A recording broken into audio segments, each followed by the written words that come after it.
The word Viking often brings to mind horned helmets, roaring warriors, and fiery raids across Europe. But the truth is far more impressive. The Vikings weren't just fearless raiders. They were tactical geniuses whose clever battle strategies shaped medieval warfare. From lightning-fast sea raids to psychological tricks, their methods gave them the edge against kingdoms far larger and richer than themselves. This is the story of how the genius Viking battle tactics shaped history. The Vikings mastered the art of shock.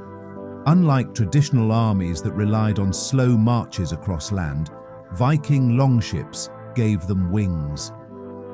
With shallow keels, these ships could glide through both deep oceans and winding rivers.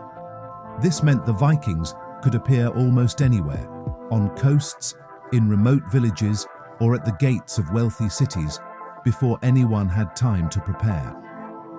To their enemies, Viking raids seemed to come out of nowhere. One moment the sea was calm and silent. The next, dragon-headed ships sliced through the mist, warriors leaping ashore with axes and swords. The speed and unpredictability of these raids was their first great weapon, and it shook medieval Europe to its core. But surprise alone could not win battles. The Vikings also excelled at deception. One of their most cunning tactics was the feigned retreat. In the heat of battle, groups of Vikings would deliberately turn and flee, scattering in apparent panic. To inexperienced foes, this looked like a victory in progress. Eager to finish the job, the enemy often chased after them. That was the trap. At the right moment, the Vikings would suddenly regroup, wheel around and counterattack with ferocious power. The pursuers, now spread out and disorganized, were cut down. This tactic demanded immense discipline and trust between warriors. It proved the Vikings were not just reckless fighters, but strategists who understood the psychology of their enemies. Perhaps their most iconic battlefield formation was the shield wall, known as the Skjaldborg. Picture it. Dozens of warriors standing shoulder to shoulder, their round shields locked together like scales of a dragon. Behind this wall, spears jabbed outward, while axes and swords struck through narrow gaps. The wall could advance slowly, pushing enemies back like a moving fortress, or it could stand immovable against cavalry charges. Breaking through it required enormous force and left attackers vulnerable to counterstrikes. While other cultures had used shield formations before, the Vikings refined it into a deadly art.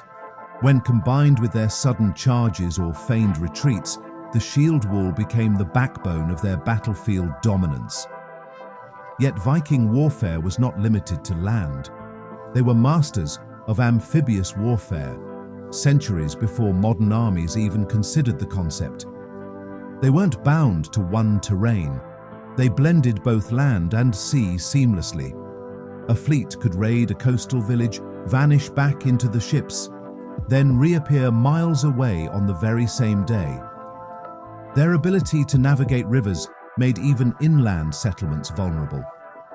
One of the most dramatic examples came in the year 845, when a Viking fleet, led by the legendary Ragnar Lodbrok, sailed straight up the River Seine. Paris, the jewel of the Frankish kingdom, believed itself safe behind stone walls and land-based defenses. But the Vikings bypassed all of it, anchoring right at the city's doorstep. The terrified Franks were forced to pay a massive ransom in gold and silver to avoid destruction. It was amphibious strategy at its finest, an early lesson in how mobility could outmatch even the strongest fortifications. The Vikings also knew how to weaponize fear itself. Their raids were brutal, yes, but part of that brutality was intentional theater. The sight of burning villages, the stories of merciless executions, and the whispered legends of berserkers, warriors said to fight in a trance-like fury, immune to pain, spread terror across Europe. Many of these tales were exaggerated, sometimes even by the Vikings themselves, but the psychological impact was undeniable. Entire towns surrendered or paid tribute simply to avoid facing the dreaded Northmen. For the Vikings, fear was a weapon as sharp as any axe. It softened defenses before battles even began. Yet despite their savage reputation, the Vikings were more than raiders. They were shrewd politicians and adaptable warriors. They forged alliances with local rulers, sometimes even marrying into royal families to secure peace or power. Many became mercenaries for foreign kings. The Varangian Guard, an elite unit serving the Byzantine emperors, was composed mostly of Norsemen. In Constantinople, the capital of the Eastern Roman Empire, these Vikings weren't just raiders, they were protectors of emperors, admired for their loyalty and ferocity.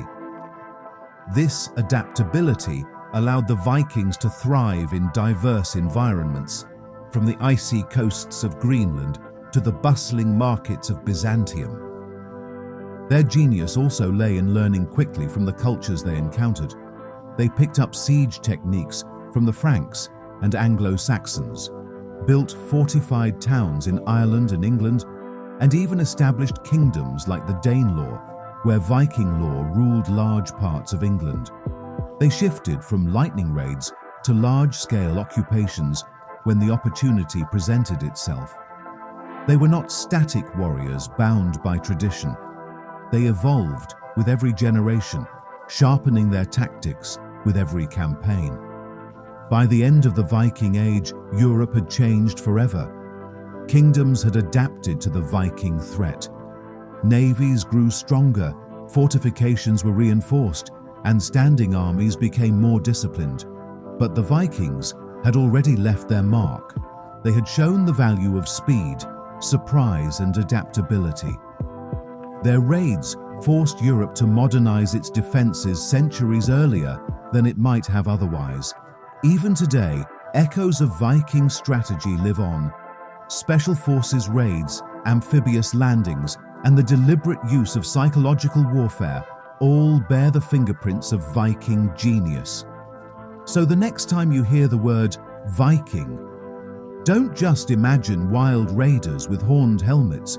Think of tactical innovators who reshaped medieval warfare, masters of deception, experts of mobility, and pioneers of psychological strategy. The Vikings may have vanished into legend, but their battle wisdom still sails with us today, carried on the winds of history.